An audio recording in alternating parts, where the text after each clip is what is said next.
Before I start the video, I would like to go on a short little tangent about the music in Persona 5. The music in all the Atlas games I have played is amazing, but the music in this game is next level. I would recommend the music from this game just as much, if not more, than the game itself. If nothing else I say in this video gets you to play this game, then please, just go listen to the soundtrack. Now on to the video.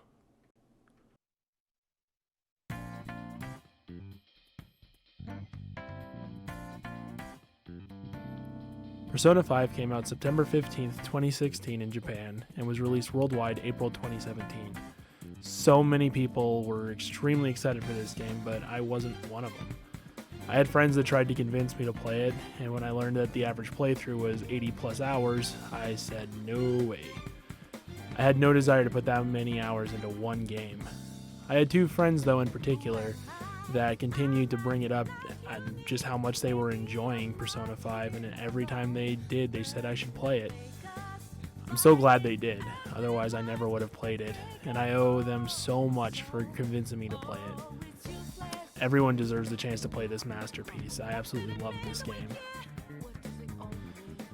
My goal is to have anyone who watches this video at least consider playing Persona 5 or Persona 5 Royal by the end of this video. It's ultimately up to you, but just hear me out. I won't spoil anything in this video other than a few things that you might learn in the first 8 to 10 hours of the game. The best way to experience this game for yourself is to go in as blind as possible. That's what I did. The gameplay is good, but it's truly the story that shines. I should mention that Persona 5 and Persona 5 Royal are almost the same game, but Persona 5 Royal adds an extra couple months at the end of the game, and it's completely worth it to just play Persona 5 Royal. You're going to want to play for those extra few months when you've beat 5 anyways, so you might as well just go ahead and get Royal. But if you want a cheaper way to play the game, and you just still want to play it, getting regular Persona 5 is completely worth it also. Persona 5 starts off with the protagonist transferring to a new school due to an incident that ended with him getting a criminal record. He gets a weird app on his phone that can take him to another side of reality called the Metaverse. The Metaverse is where most of the action in the game takes place. The dungeons in this game are called palaces, which are actually cognitions of people's distorted desires. One example is from the first palace, which is that of a high school volleyball coach, where he sees the school as his castle. So when they go into the metaverse, they see a giant castle with him as its king and all of the students as slaves. The main enemy you fight in this game are called shadows. The game does a better job of explaining what shadows are than I could ever do, so hopefully you play the game and it'll make sense to you there. As you play this game, your main character goes around in his day-to-day life making friends and doing things that a normal high schooler would do. Some of these people that you meet you can make these bonds with, or what they call forming confidants. These confidants are acquaintances that you make along the way. As you level up your friendship with them, they'll give you certain abilities that either they can use in battle if they're a member of your party, or if they're not a member of your party, they give you these really good, powerful skills or better stock and inventory that you can end up using later on in the game or right after you level up your confidant level with them. I really like this system in a game because it's not like normal RPGs where you just battle, level up, and then all of a sudden you guys all have like these super powerful skills. You actually have to deal with them outside of battle to be able to make them get to their max potential, and that your main character will be able to reach his max potential also. It brings a whole new meaning to making friends and working together.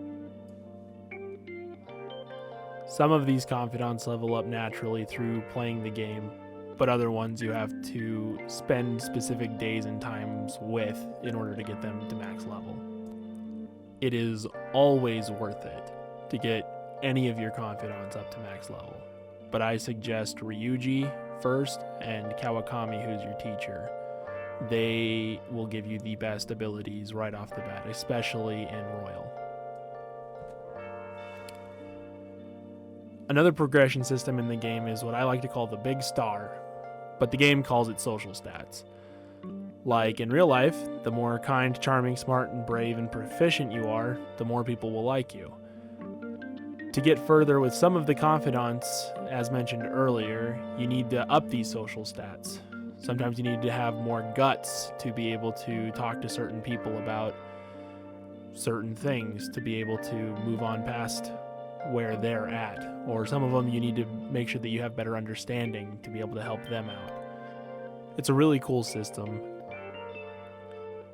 You can up these social stats through just playing through the game, or you can go and do specific activities that will allow you to be able to up them yourselves, and you can choose which stats you want to max out when. Now, with all this being said, you should know that this game has a calendar system. Every single day that you do in the game actually counts towards the end. There is a timer to when the game ends. If you're playing Persona 5, it will end in December. You can only play up until December, and then there will be a post game. That's mainly just wrapping up where the story took place. If you're playing Royal, it'll end in February and March after the gameplay that you do for that. So at the beginning of the game, you'll have more than enough time to hang out with confidants and max out your social stats. My first playthrough, I didn't know this, and by the time it got to August in-game, I was completely maxed out on my social stats, and I had barely anything done with any of my confidants, which, for playing through your first time, you want to max out your confidants as much as possible because they make the game a lot easier. And now for my favorite part, the personas.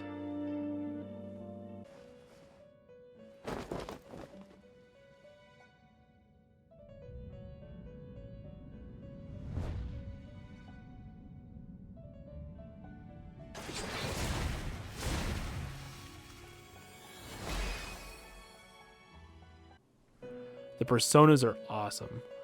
I love that you can take two of these weaker personas with decent abilities and combine them into a stronger one that'll then also be able to inherit those really good abilities. Learning how to make good personas is essential to being able to complete palaces in 1 or 2 days, which is what you want to do. As stated before, you have a limited amount of time. You want to finish these palaces as fast as possible. There are a lot of really cool combinations that make for some really good personas. When starting out, the best personas you can find will either resist physical or that they'll have the fewest weaknesses. I always try to suggest people to get Slime before they go fight the first boss because he is a super tanky persona that resists physical damage.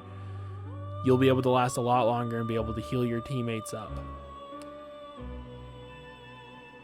As you continue to play the game, you'll be able to find these different personas in different palaces, which will be able to make you stronger. Now on to the part that some people find kind of controversial a little bit, and that's the story. Most people I know really like the story, or like me, I absolutely love it. The original Persona 5 had a great story in my opinion, but I've heard people say that it's kind of predictable and that the final boss is really stupid. That's their opinion, and without getting into spoilers, the final boss of the original 5 isn't as cool as the game hypes it up to be, which it kind of is a little disappointing. It's really kind of a dumb boss that's not that hard. But Royal, now there's a final boss. The final boss in Persona 5 Royal is the greatest boss in video game history. It's, again, kind of easy. It's really not that hard, but the story sets him up in such a way that it hurts to actually fight him.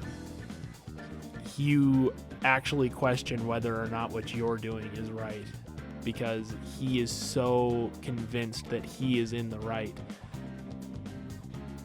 So that when it does come time that you actually have to fight him, it's less of a fight about like who's stronger rather than who is actually more correct or who's willing to go as far as possible to be able to prove that their ideals are the superior ideals. The last thing I want to bring up is just how much I love this game. It is a masterpiece.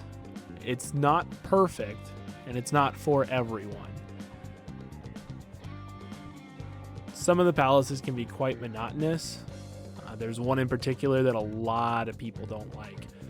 But for the sake of hoping that you will play this game and won't figure out what it is automatically, I'm not going to say which palace it is.